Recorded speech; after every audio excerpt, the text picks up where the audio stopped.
A true man, to me, true masculinity has deep respect for women, doesn't feel the need to insult them, to push them around, to dominate them. He respects them truly, and he honors them, and he almost has a kind of chivalrous approach. I know all of this sounds very old-fashioned. There is a fine line between masculinity and white knighting and simping. Let's find out what true masculinity is.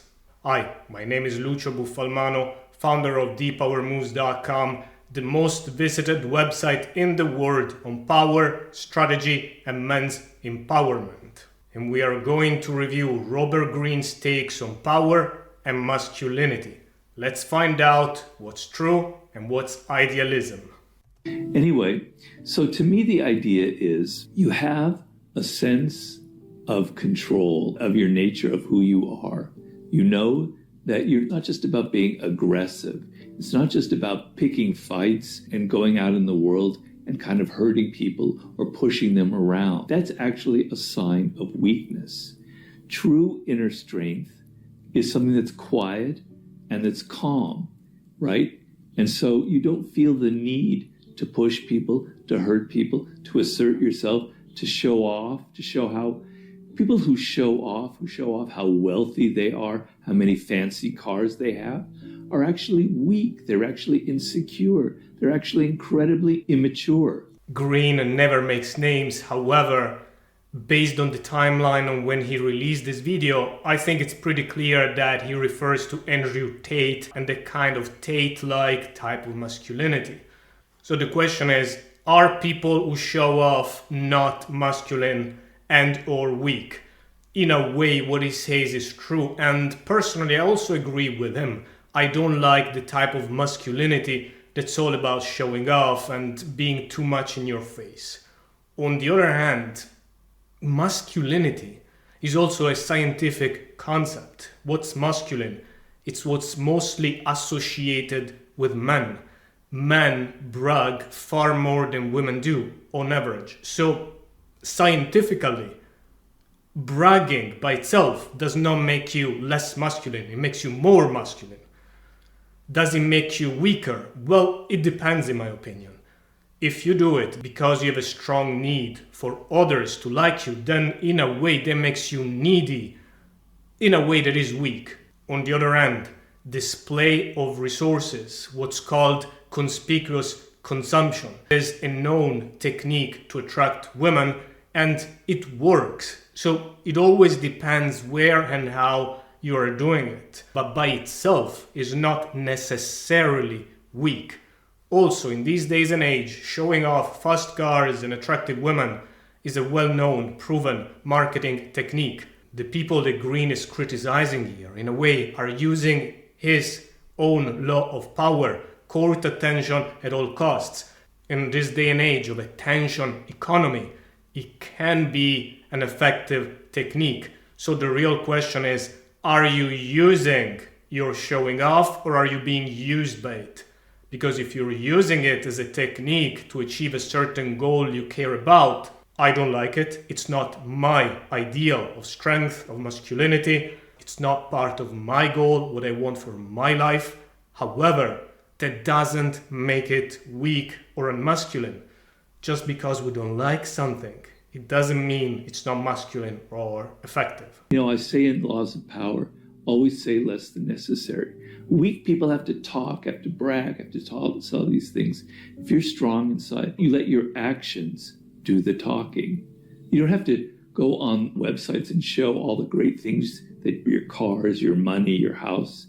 It speaks through your work, through the things that you have achieved, through the businesses that you have started, through the books that you have read. The books that you have read, that is the geekiest thing he could say. Anyway, again, I tend to agree with him. I actually like his approach. On the other hand, you have to look at the context and situation. Robert Greene has become famous with his work, but somebody may become wealthy without becoming famous and without anybody knowing anything about you.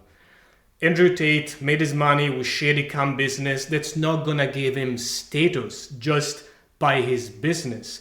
So in that case, or in the case of somebody who made money with some obscure business, it can make sense to display supercars, VIP tables, nice watches, and other indicators of status as a shortcut to get more interest and attraction from people who don't know you yet. Because Greene has become famous and wealthy with his books, but some people may become wealthy without becoming famous or without achieving high status with random people who don't yet know him. So again, I agree with Greene in general. Also, you don't strictly need fame or status to achieve most goals they make for a successful, great life. Unless one is narcissistic, in which case then you crave that approval from people. But for some types of goals, then it can be an effective approach to show off a little bit. So one thing is, if you're strong inside, you can take criticism. People who have this kind of fake masculinity, by the moment you try and challenge them or talk to them or say that their ideas are stupid, or maybe that they don't know what they're talking about, they get so insecure and they lash out. Here he's talking probably about Trump. And what he's talking about, in my opinion, is less connected to masculinity, strength, or even success, and more about personality psychology, namely narcissism. They fight back and they yell. We see all these kind of trolls on the internet doing that, right? But if you are truly strong, you can take criticism. You can take a mentor. You can take somebody. Yeah, he's absolutely right. So the theory of grandiose narcissism is that they have an inflated self-esteem on the outside, but inside they don't really believe they are that good. So when they get criticized, there is a chasm that grows between what they want to be and what they truly feel, and then they lash out in anger because it diminishes them inside. But again, is this necessarily non-masculine? No, really. Narcissism is more common among men than women. Effed up, this may be to say, being a narcissist. In some ways, it's more associated to masculinity than femininity. And when it comes to power, well, frankly, when you look at results in real life, the opposite may be true. Narcissists tend to become more famous, they tend to become politicians, they tend to move forward in life, and they also tend to date more attractive women. So albeit I 100% agree with Greene, I also agree that a positive masculine figure shall not be narcissistic. Unfortunately, it's not true that narcissistic is not powerful. In the world, at least, in this world we live in. And that's the ultimate judge in many ways, isn't it? A true man, to me, true masculinity, has deep respect for women, doesn't feel the need to insult them, to push them around, to dominate them. He respects them truly, and he honors them, and he almost has a kind of chivalrous approach. Oh, well, how do we unpack that? Some of these parts, clearly we can all agree with it, right? A strong man doesn't feel the need to push women down 100%. And that's also true when we look at it scientifically. If a man is very higher up and he feels great about himself, then he's more likely to pull people up to his level and he doesn't feel the need to push them down. However, when he talks about this deep respect, this chivalrous approach, then it's not related with masculinity. And this is where, to me, it felt more politically correct, preachy. It doesn't feel like the guy who wrote the 48 Laws of Power, does it? And even beyond laws, if we look at it from a more scientific, psychologically informed point of view, this is not fully true. Would it be nice if masculinity was defined by deep respect for women? Well, maybe in a way, but it's not. These are two different constructs. Can a masculine man be chivalrous? Yes, of course he can. But it's also possible that a strong, successful masculine man does not have deep respect for women in general, but rather he respects women who are worthy of his respect. And that's also an approach that I would encourage. Don't look in general at women or men or trans or gay. Gay are good, women are good. What the fuck does it mean? It's nonsense. Look at individuals. And again, if we look at how things truly are, it's more likely that a low power, low status man is going to be nice and chivalrous than a powerful, strong, successful, high status man. And this comes down to basic power dynamics. How? Why?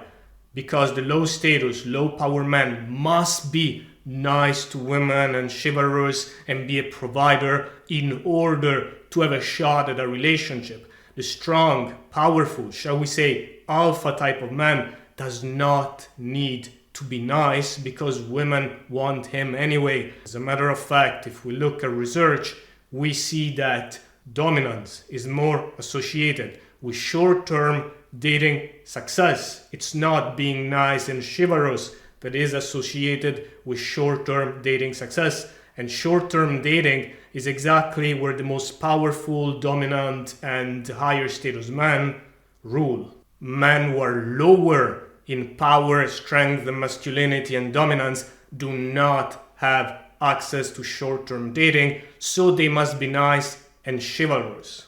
Again, here, let's not go absolutes. Absolutes are almost always wrong. We're not saying the strong alpha male types are assholes and they treat women poorly. I'm saying that they have more scope not to be overly nice and chivalrous, while the nice guy wants to have a relationship, he must be nicer, more a provider, and closer to the chivalrous ideal. Make sense? You know, a lot of young men think that the sign of success or of proving themselves is by making a lot of money early on and being able to show that. But to me, that isn't what the game is all about. The game is how to last. Again, something I personally 100% wholeheartedly agree with. I built my life in general thinking about the future, my future as well, my legacy, but as well the future of humanity and the generations to come. I see the Power Moves as work that is there for generations to come, hopefully to help humanity and civilization as we move forward. On the other hand, just because we prefer a certain approach doesn't mean that's more masculine or stronger or better. And again, I'm afraid that the opposite is true if we are measuring it with the yardstick of masculinity.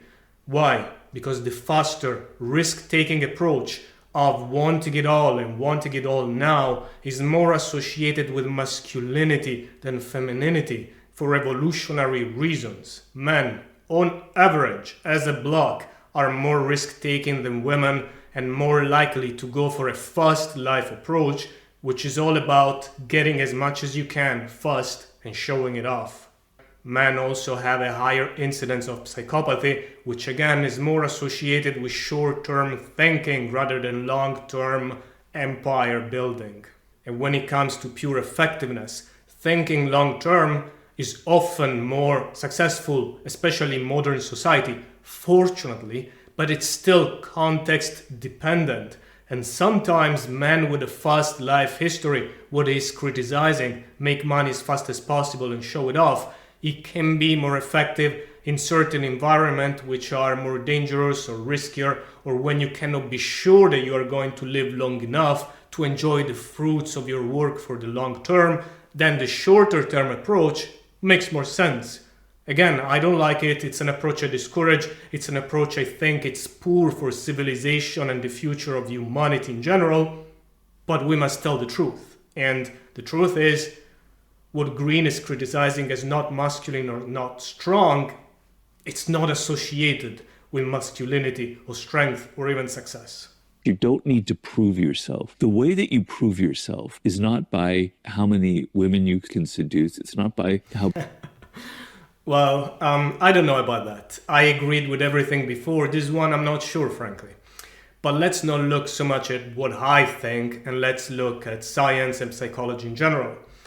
This is not associated with masculinity again. Women tend to focus more on quality rather than numbers, while men, from an evolutionary point of view, benefit more with quantity. I also disagree here. In general, at an ethical and moral point of view, I don't see anything wrong for a man to go through a stage where he wants to date around and make experience. I also think it's good in many ways because it gives you a lot of experience to eventually judge who is a good woman that you can pick for the longer term. And remember, going through a period of doing something doesn't mean it must last your whole life.